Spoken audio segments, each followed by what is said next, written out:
Well, the insurance industry is feeling the blow of the KwaZulu-Natal floods with a high number of claims from the victims. Santam has told MoneyWeb that it's received around 5,000 claims following the latest wave of floods in the province. But for more on this, we're now joined by Nkhuna from the Office of the Ombudsman for short-term insurance. Thank you for your time, Peter, and good morning to you. What's been the reality and what's been going on just in terms of those claims that short-term insurances are feeling due to the impact of the KZN floods? Good morning, Tumelo, and good morning to the viewers. I think at this stage for our office, it's a bit too early, as there is generally a lag between the time when an incident happens and the time when our office would receive a related complaint, in that insurance companies have to first receive the claims, process them, make decisions on them, and only once complainants have received, or rather insured parties have received feedback that is not very positive, would they start thinking about complaining and coming to our office. So we're expecting that perhaps in about 2 to 3 months we'll start having a better picture emerging regarding those claims. Yeah, but just in terms of the thousands that are already claiming from short-term insurances, are you expecting that number to grow?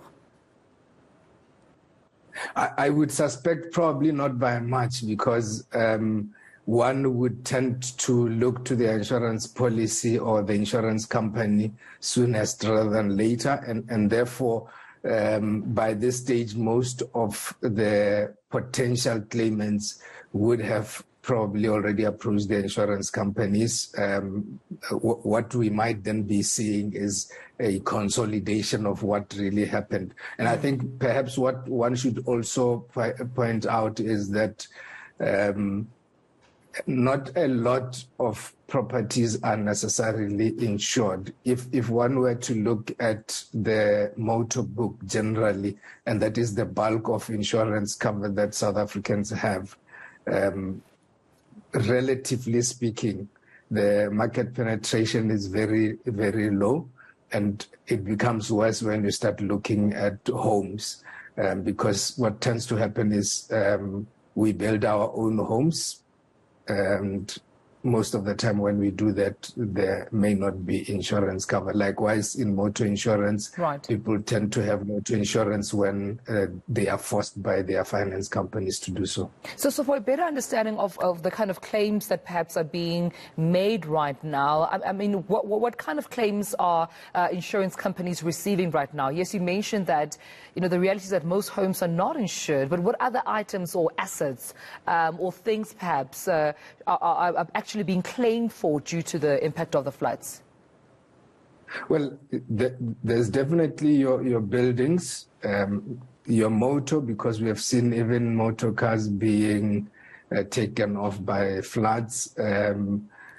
You would have, if your house itself is impacted, the contents of the house would also be impacted. So you would find that your furniture, TVs, electronic devices would have probably also been involved. So it's basically a broad spectrum, of claims that one would expect. And of course, you would think from the business side, businesses would have been interrupted, profits lost.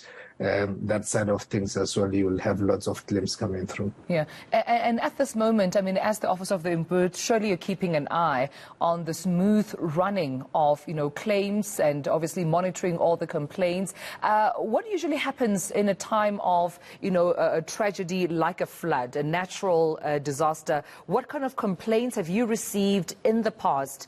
And do you anticipate that perhaps even with this, a flood that we've seen back in April in KZN, that you might see more of the same pattern in complaints? I'm not so sure if one can say that there is a particular pattern to expect, because one of the things that we have been highlighting over the last number of years is that with the various changes in weather patterns, even the insurers themselves are baffled as to what to expect, because the insurance industry is basically based on data relating to previous occurrences, and through that there is then a prediction of what is likely to happen in the future. Now, with things changing the way that they have due to climate-related issues, it has become more difficult to predict what may or may not happen, and therefore, obviously, for us, it being even further down the line, simply receiving complaints relating to claims, it's really difficult to make any sort of prediction. I think the only predictions one can make is based on what we see in terms of the damage that occurred in the area.